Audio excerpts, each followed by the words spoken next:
Hi there, this is Greg Howe. Glad you can make it.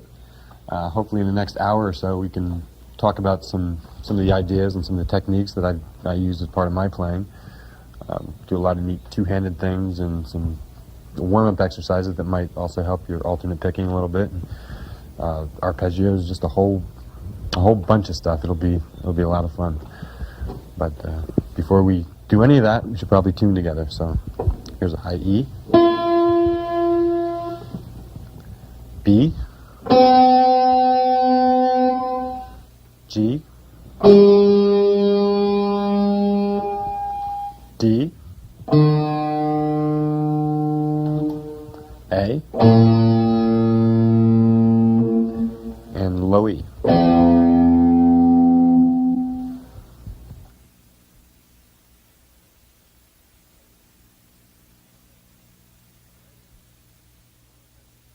Alrighty, we're going to do some warm-up exercises. A lot of you probably just want to jump right in and do all the flashy stuff, but it's a good idea to probably warm up first. The guitar is an instrument that you express yourself emotionally with, but aside from that, it's also can be a pretty physically demanding activity. So you want to warm up. This first exercise that we're going to do, or warm up, is an exercise that I do. It takes place only on the high E string and the B string. Aside from being a good exercise for different finger shapes and that kind of thing, it's a real good alternate picking exercise too. This particular one is going to be in the key of A minor, and it's going to start on the note D with the little finger, and we're going to start with a downstroke. And you're going to play C and B right after that. You got this kind of shape. The fourth note is going to be a C again with the index finger. Get used to sliding with the index finger because you're going to be doing an awful lot of that. Continue. D, E. So far we have this. Then you're going to go back to the D, back to the C. That's everything on the high E string. It's going to be a 16th note oriented pattern. You'll recognize it as soon as we get going.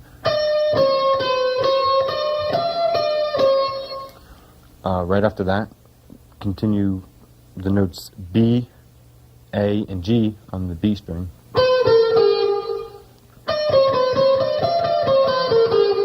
And slide up to the A again on the B string with the index finger. Continue. Play B and C on the B string. It probably sounds a little confusing. It's not. Let me just play it slow once.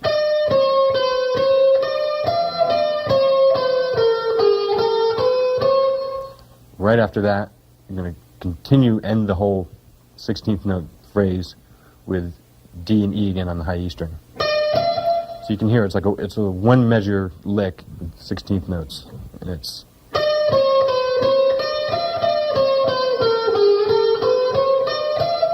So you can hear the 16th notes. A good way to remember this sequence is think 1, 2, 3, 1, 2, 3, slide, 1, 2, 3, 4, 1, 2, 3, slide, 1, 2, 3, 4, because that's where the index finger is doing the sliding.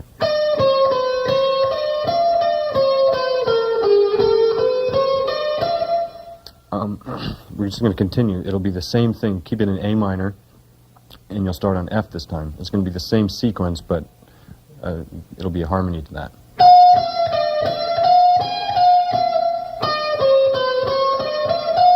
So I'll play everything slow.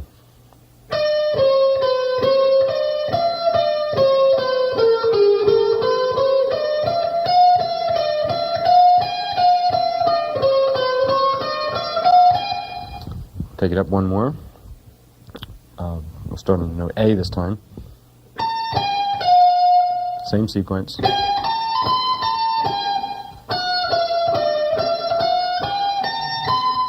You can end with C. The C would be the 1 of the next measure. So if you play it comfortably, you'll hear the 16th notes.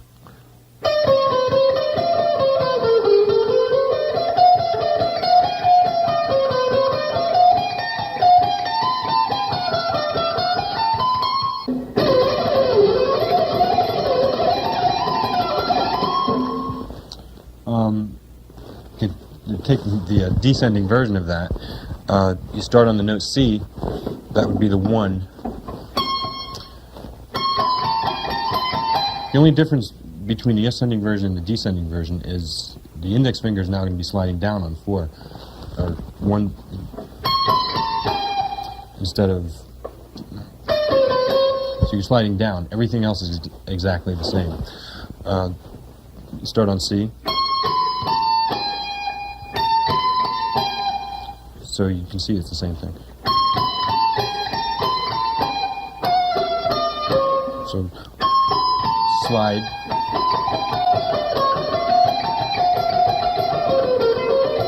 It's the exact same thing backwards. Just remember the slides are in the same place, but they're going down now instead of up. So I'll just run through the whole descending scale or exercise slowly.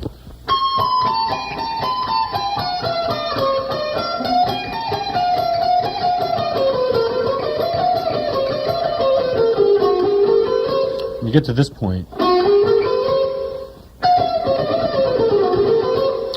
to turn it around so that you can continue going up and down, without stopping, think of one slide down, one slide up. So you'll... Let me just run through that real slow so you can see what I'm doing. Starting on the D that we originally started on.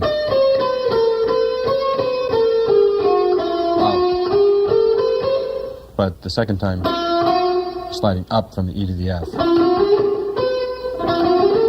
So then you can just continue the whole thing over and over again. That sets you back up to where you were before.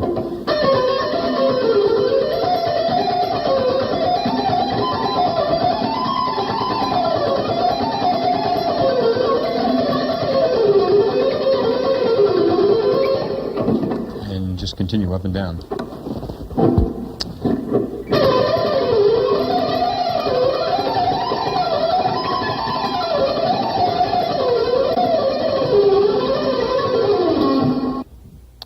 The next section is going to involve the other 4 strings. It's another warm-up exercise, and it's going to be a ascending and descending scale that just goes straight up and straight down. The weird thing about this is that it's going to be based on 4 notes on a string as opposed to 3, which a lot of you are probably used to. This particular scale, with the exception of the very first string, will have 4 notes on every string. And again, it's going to be the index finger doing all of the work. The index finger will be playing 2 of the 4 notes that you hear. So let me give you an example. Remember, I said with the exception of the first string, the lowest string, you'll be playing 4 notes per string. So start on the note A. Because of the way we're going to descend, I'm starting with an upstroke. So if you want to do it the way I'm doing it, start with an upstroke. You'll play down on the note D on the A string, and then the index finger will go up to E and play 2 notes on the A string. And you play F and G as you normally would, so you can see. Just continue. Play down on the note A on the D string, and again the index finger will slide up to B. And that will be an upstroke. Continue. C and D. 1 more string. Hit the note E on the G string, and the index finger will slide up again, getting the note F. So the index finger is getting 2 notes on every string. Then end with G and A. So the whole scale slow.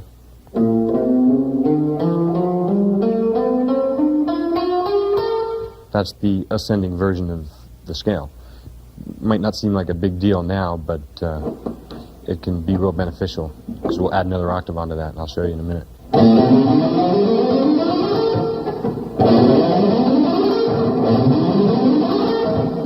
That kind of thing is easier for me. I'm always going to the adjacent string with the same stroke, and for me it's just a lot easier. So there I played a 2-octave scale and haven't even gotten to the B string or the E string yet. The descending version of that is going to be the exact opposite.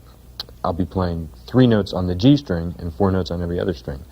So whereas we hit this E on the way up. This time we'll play the E on the D string on the way down. So you will have ended with an upstroke, supposedly, and A, G, and F. And then you play E, D, and C, and B on the D string.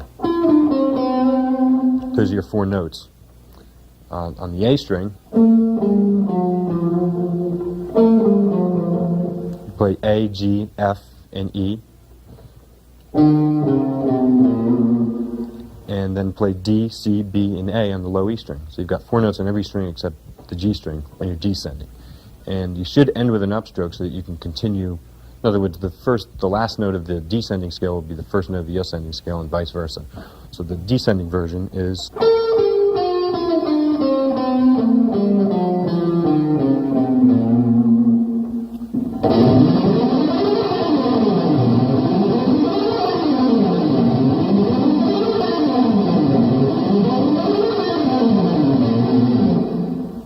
The next warm-up exercise is pretty much the same thing, but we're going to tack on the 3rd octave. And it's going to be the same idea. You're playing 4 notes on a string. The only problem now is that you have to jump up 2 frets to hit this note B. So you will have ended here with an upstroke. You have to jump up 2 frets, hit the B, and then again you slide up to the C and add D and E. And we're going to end it with only 3 notes on the high E string because of the way that we're going to descend. So just play F, G, and A on the high E string. So the whole thing's slow from the low A.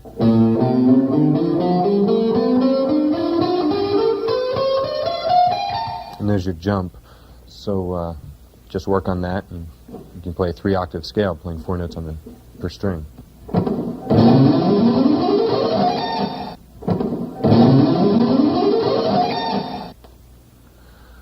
To descend from this scale, I'm going to have a completely different approach. I don't descend the same way that I ascended. I'm going to have 4 notes on the high E string. What this will do is, I ended the last note, the high A, with a downstroke. So I'm going to play 4 notes descending on the high E string. This way I'll end with an upstroke. I can hit the B string with a downstroke. So I'll be playing 4 notes on the high E string and 4 notes on the B string. Now here's the weird part. I'm only going to play 2 notes on the G string, G and F. And the rest is going to be 4 notes. So you're playing 4 notes on every string descending except the G string. You're only playing 2. And what this allows me to do is always be going to the adjacent string with a downstroke. So let me just go through it slow once.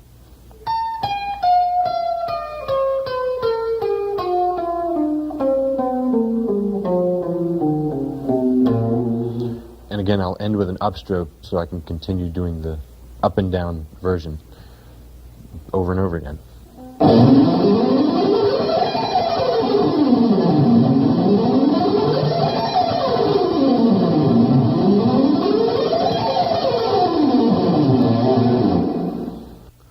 Here's another approach to 3-octave scales that might make it a little bit easier for you mentally to think about.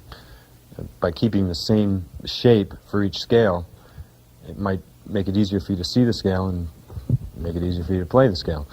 I'm going to stay in A minor, only this time I'm going to start on the note B, and I'll play 4 notes on the first string that I'm starting on, which is the low E. Play B, C, D, and E. And I'll play 3 notes on the next string, F, G, and A. And that gives us a 1-octave scale.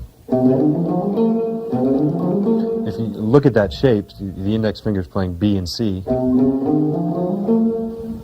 You have 4 notes on the first string, 3 on the second, then that's your scale. Play the same thing right here. And then one more time. The picking is going to change. The way I descend, because of the way I descend, I'm going to start with an upstroke just like I did before. And if that's the case, then the next time I get to the first note of the same shape, octave higher, I'll have to start with a downstroke. up, down, and then up again for the third octave. But the index finger is playing 4 notes, B, C, D, and E, on every octave. B, C, D, and E. So that might make it easier for you.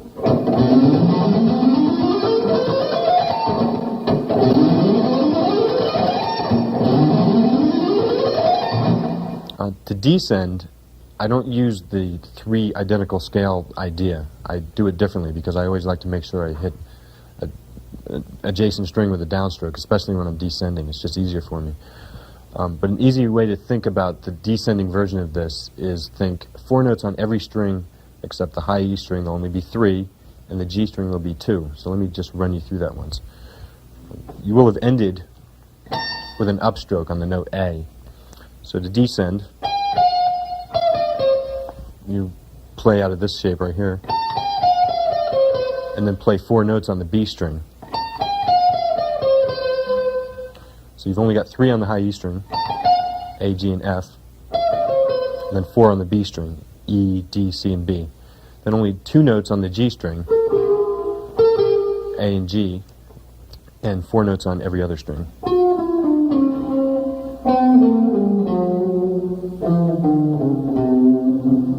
Let me just play the descending scale slow once.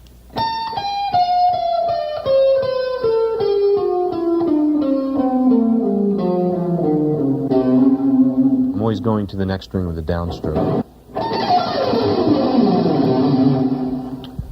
So I ended with an upstroke, and I can just continue the same thing using the identical shape idea going up and the hitting adjacent strings with downstrokes for the descending.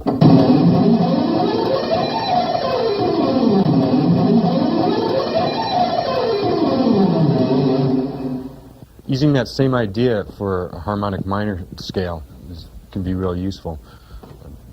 Again, stay in A minor. We'll start on the G sharp, or the 7, and we play 4 notes, G sharp, A, B, and C, and then D, E, and F, and just do the same thing in octaves, again. And descending will be exactly the same thing. You'll have 3 notes on the high E string, 2 notes on the G string, and 4 notes on every other string. So let me just run that through real slow.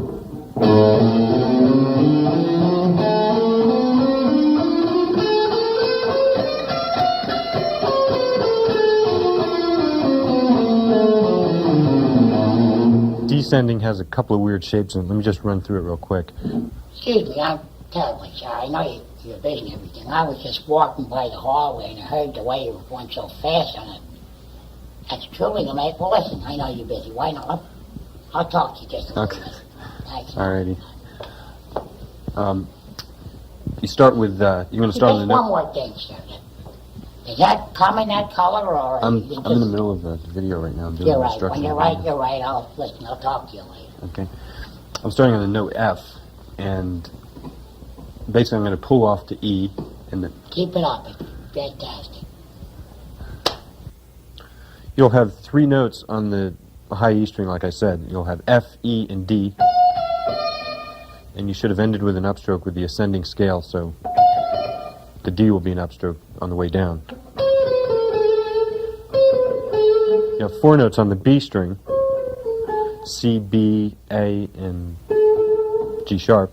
You'll have 2 notes, again, on the G string, F and E. D, C, and B, and A on the D string. And then G sharp, F, and E. That's kind of a weird stretch, but that's no big deal. All the way down to the D. So you're going to have 4 notes, and then 4 notes on the low E string. C, B, A, and G sharp. So descending.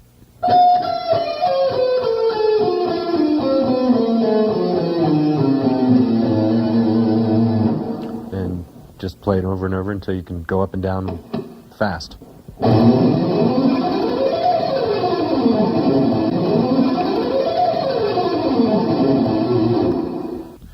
Another real good warm-up is an exercise I use. It's ascending and descending 4 notes at a time on one string.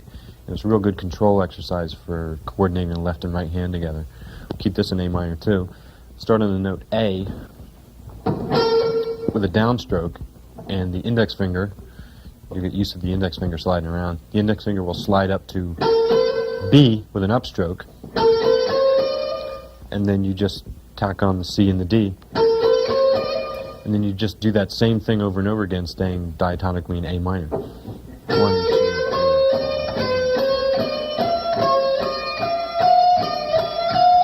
The beginning of each 4 notes starts with a downstroke.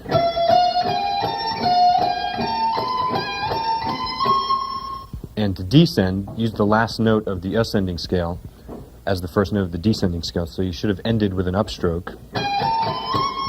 That'll be the first note of the descending scale. And now the index finger is sliding, but it's playing the 3rd and 4th note. And do the same thing over and over again.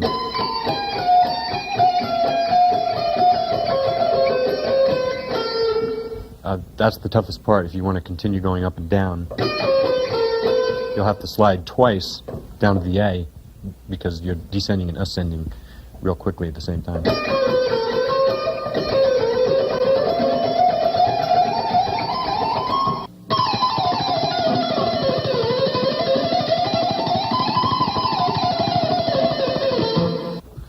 So practice all these exercises and get comfortable with them, combine them all together, and practice them in different keys.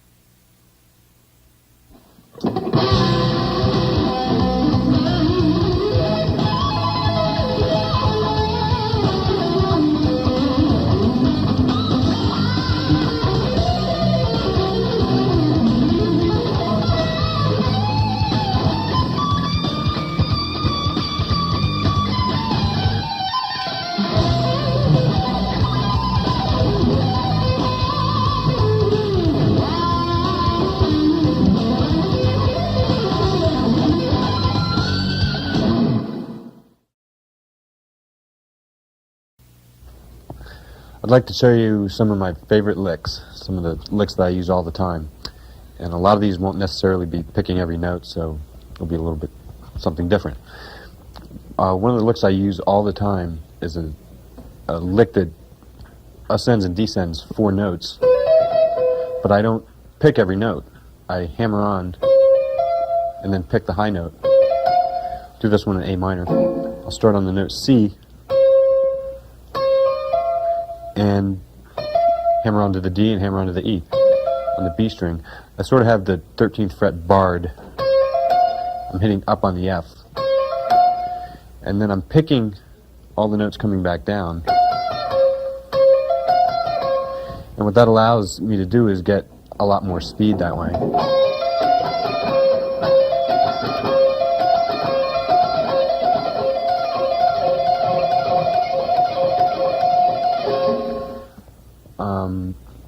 I can add a note onto that just by sliding down to the B and then up again. I'll probably pick the B along with all the other notes on the way down.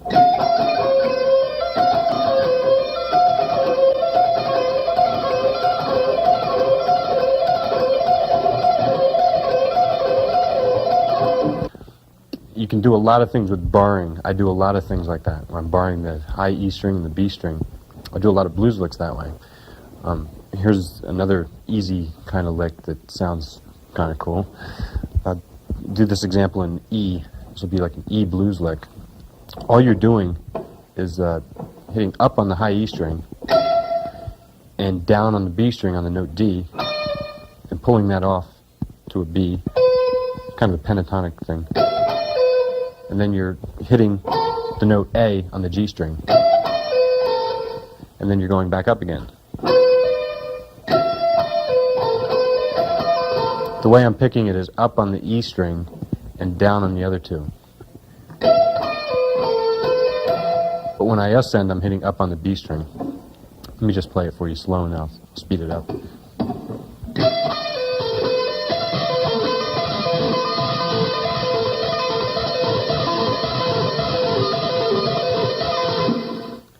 That's one of my favorite licks. One of the cool things you can do with that is add, instead of playing the A, play the flat 5, which in this case would be B flat. By doing that, you just, instead of hitting this note A, kind of stretch that finger up and hit the B flat. Gives a real bluesy sound if you play it fast.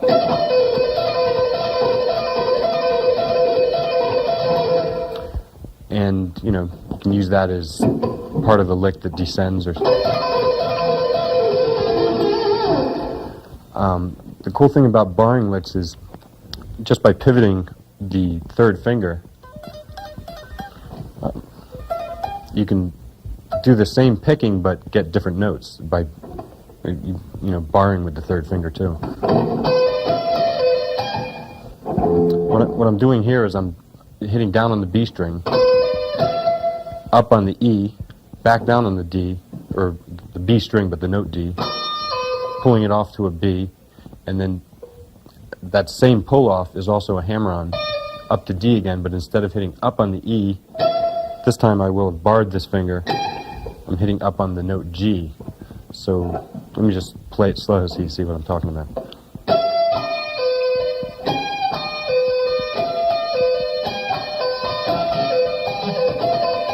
That's another lick I use a lot.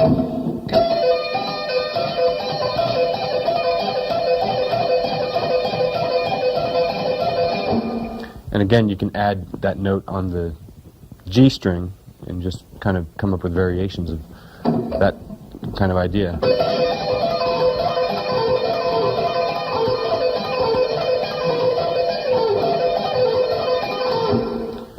And that's one of my favorite licks. Another barring lick is that I use for kind of a bluesy thing is, we'll use this example in E too. Slide down to the 10th fret, bar these two notes, and hammer on from the A to the B on the B string, and then bar the third finger so you're hitting up on the note E, and then pull that off. So you have to, you know, hit down again on the B, pull it off.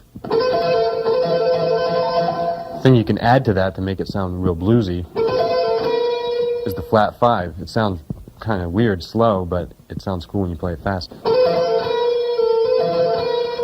Pull the flat 5 off to the A again, so you're pulling B flat off to A, and just play that sequence.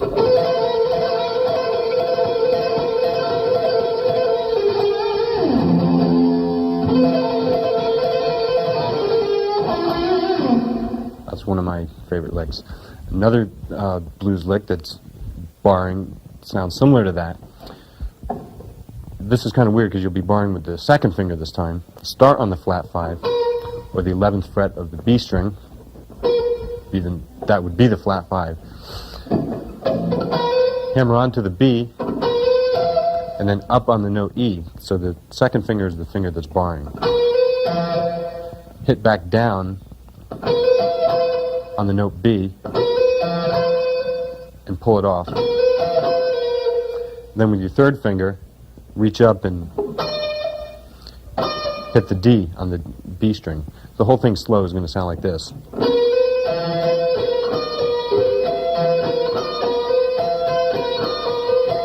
Sounds kind of weird slow again, but if you play it fast, it sounds kind of nasty.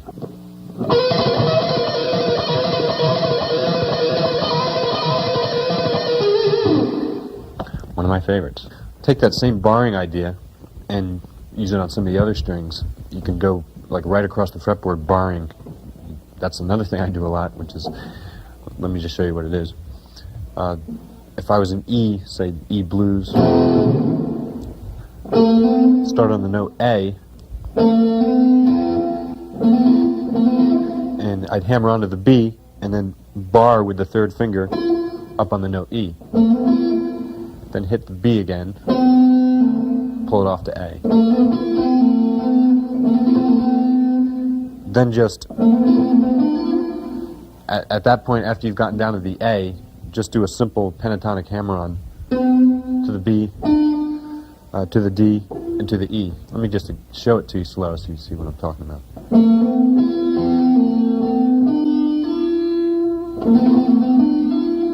At that point, you're going to bar again and do the same sequence, but on the next two sets of strings. So what you have is...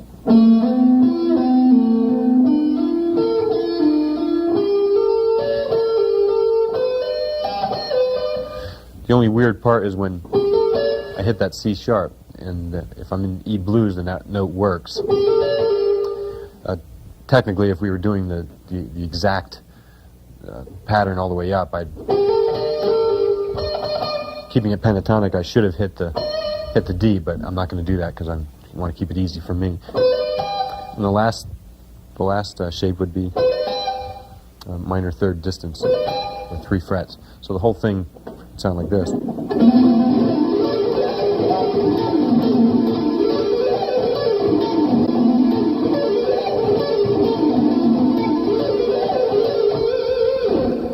My all-time favorites. And right now, ladies and gentlemen, I'd like to introduce to you my very first guitar instructor, ladies and gentlemen, Professor Sidney Crumpf. Well, Greg, it certainly is a pleasure to be here out there in there. You've come quite the ways, haven't you? Thank you. Greg Howe. Howe? Well, Greg, why don't you play for the folks the very, very first thing I've taught?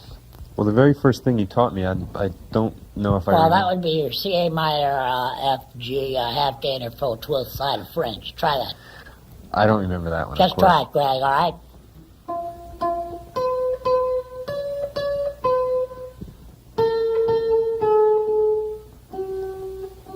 That last note. Would be... Try that, please. Is that it? That's close enough. Boy, has he come. Greg, hold the best. I'm going to get back to class now, and it certainly was a pleasure meeting, and bye. He's a great guy. I hope I see him again real soon, like within the next 20 years or so.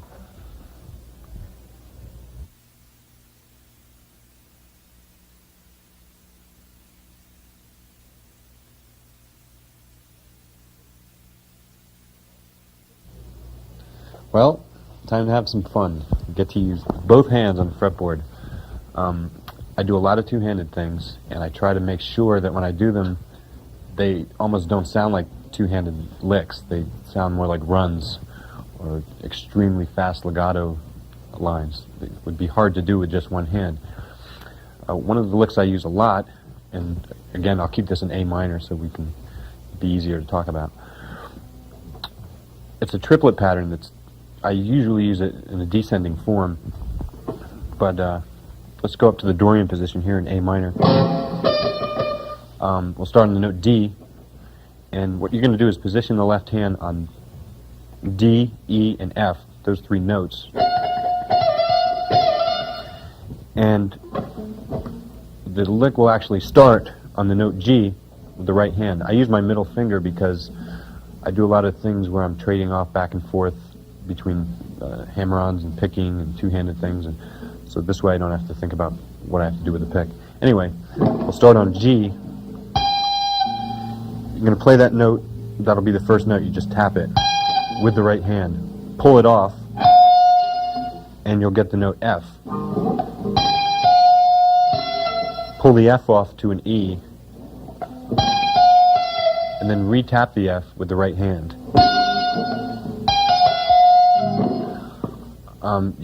It's going to be a triplet feel. You'll start hearing it. After you've tapped that F with the right hand, pull it off to the E, and then pull the E off to the D, and then re-tap the E. So far we have this. Right after that, to keep the triplets going, you're going to have to hammer on to the note C with the left hand. And then you're going to tap the note D with the right hand. So we had D on the E string the first time. This time we'll have it on the B string. After you've gotten to that point, you're pretty much back to where you were when we first started. You just do the same sequence.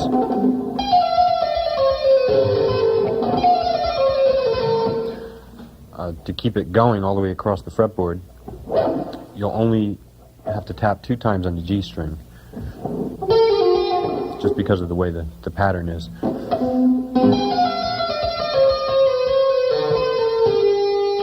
After you've gotten down to the B on the B string, and you've pulled it off to the A, the left hand by itself will tap the G note on the G string. The right hand will tap the note A on the G string.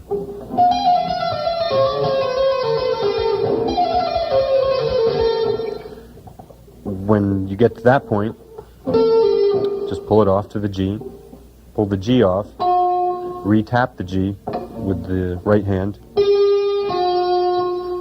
and then the left hand will tap E on the D string. The right hand will tap the F. It's going to be the same pattern. The shapes will be a little bit different, but if you know your scales and if you know what A minor is, then you just do the same exact idea.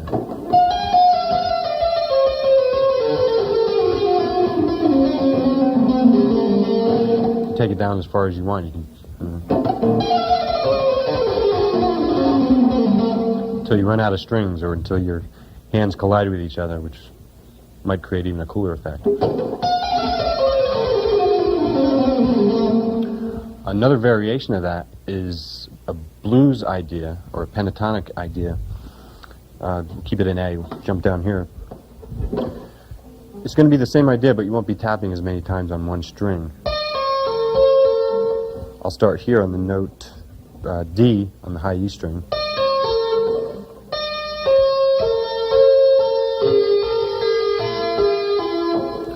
This time it's going to be a little bit backwards. You'll be tapping 2 times on the high E string and on the B string. And then if you just want to play it pentatonically, then you'll tap 2 times on the G string also. And 2 times on the D string and 2 times on all the strings.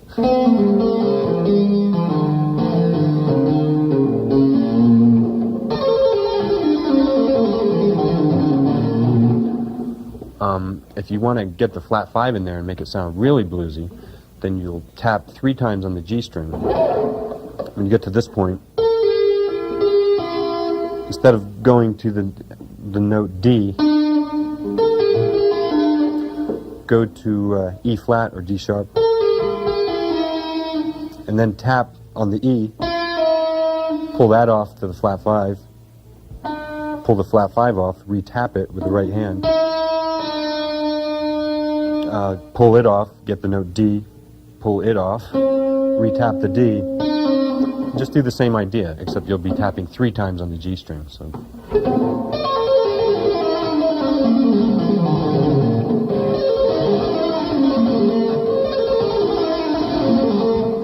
I use that a lot. You could go up again with it, you could ascend with it, but it's a little bit more difficult.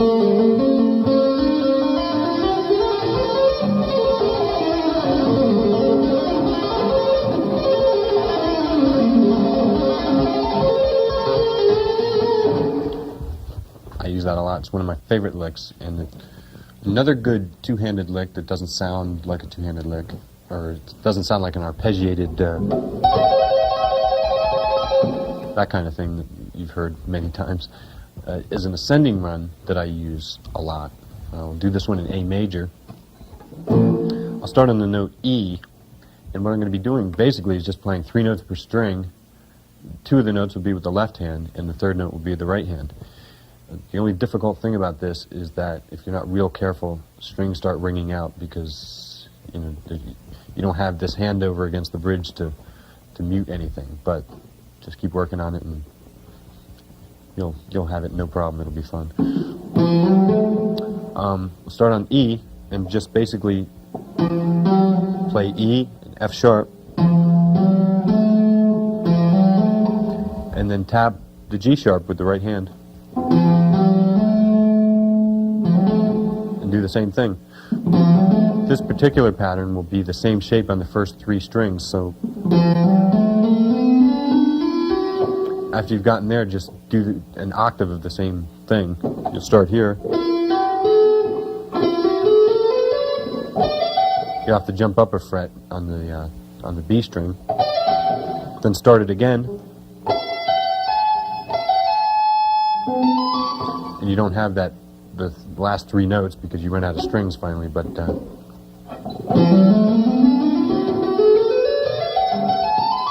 you get a lot of speed with that, probably faster than anyone's left hand if you work on it.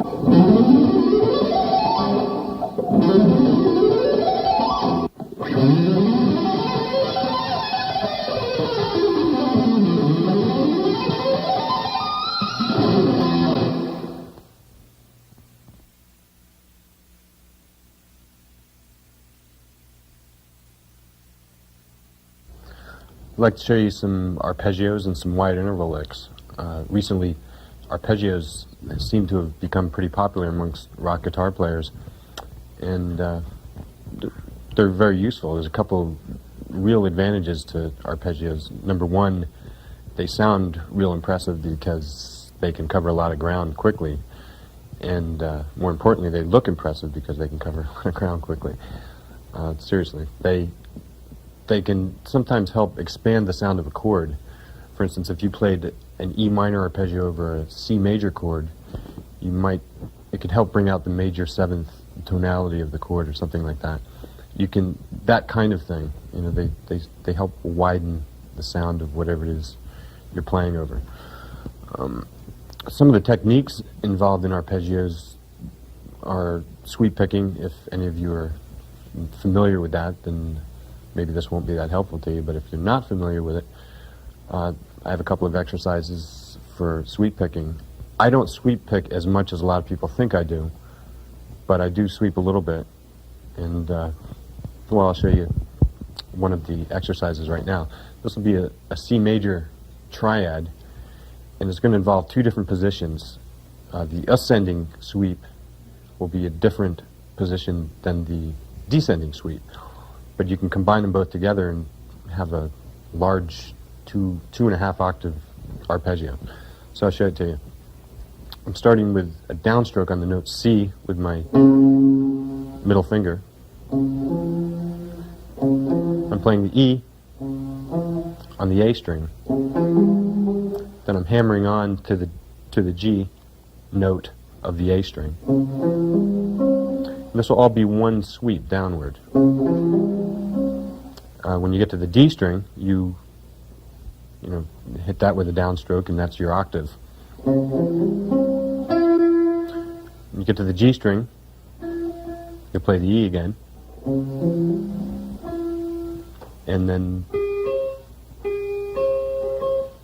just kind of bar that fret. To come back down, what I'm going to do is you hit that high E. The way I do it, I hit that high E with an upstroke, and then I slide up to the G with a downstroke, and that's the end of the ascending version of the arpeggio. So we've sweeped until we got to the E string, then we started alternate picking. You get to that high G, that will have been a downstroke. Hit up on the E note, and then you'll play this position. Just a different position for C major again. And that'll be all upstrokes from the time you hit the E note.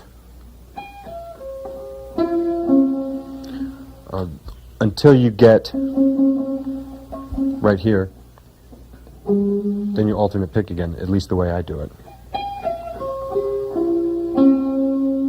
So when you get to that C, you're going to jump all the way down to the G on the A string, and that will be with a different stroke, downstroke, and then up on the note E of the low E string, and down again on the C, and then you can just continue that.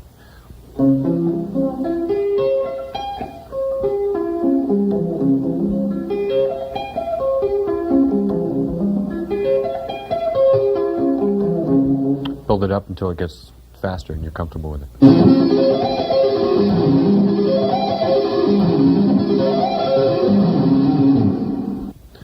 Another approach to two-octave arpeggios that I use a lot is a technique that doesn't involve so much sweeping, but it's more of a picking thing.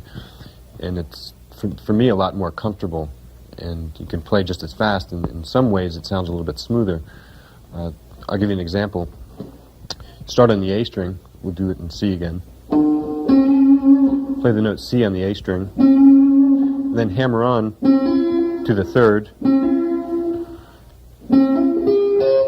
And then bar with your middle finger the D string and the G string.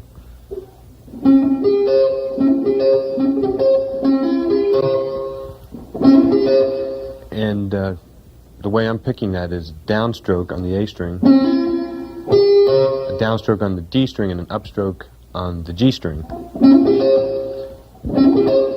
Then you're going to jump up 2 frets, or to the fret where your middle finger was, but with your index finger, and bar the B string and the E string. Hammer on from here, from the E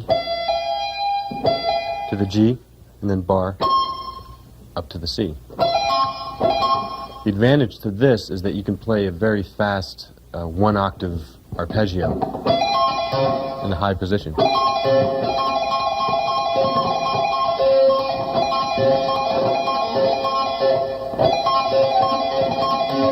That kind of thing. And, you know, to play it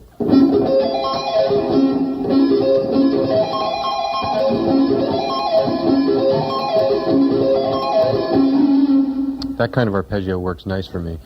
Descending is a little difficult.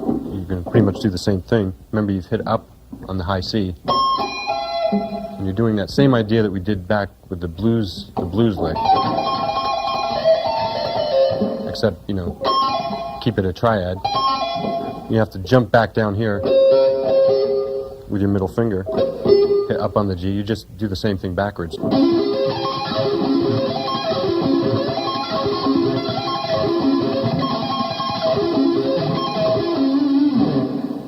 The minor version to that is almost identical fingering-wise and picking-wise. All you have to do is make a couple of minor adjustments. Instead of hammering on a major third, hammer on a minor third, and you'll still have the same thing there with the middle finger. This time, instead of jumping up to this fret, jump up a half step down from that, but you'll be hammering on to the same place that you were hammering, so you're just taking the third and making it minor. And this is a little bit easier, actually.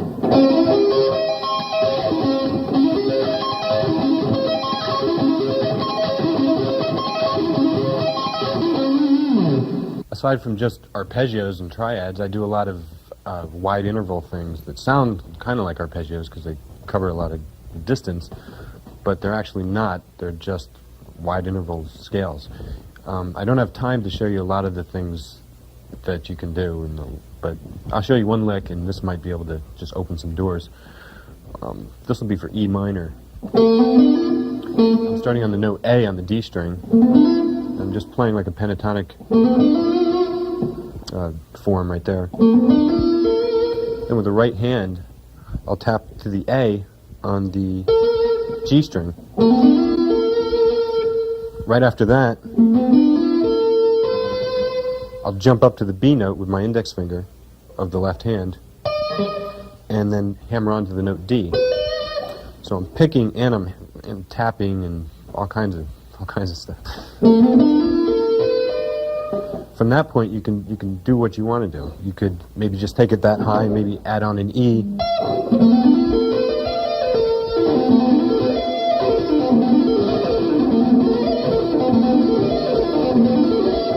Or you could add on a higher note.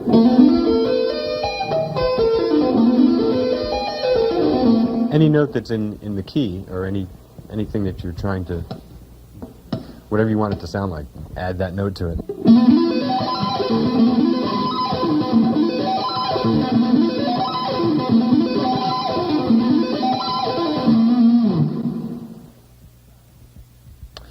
Well, certainly has been a lot of fun. I wish we had some more time to kick it around some more, but we don't. So long, and see you next time.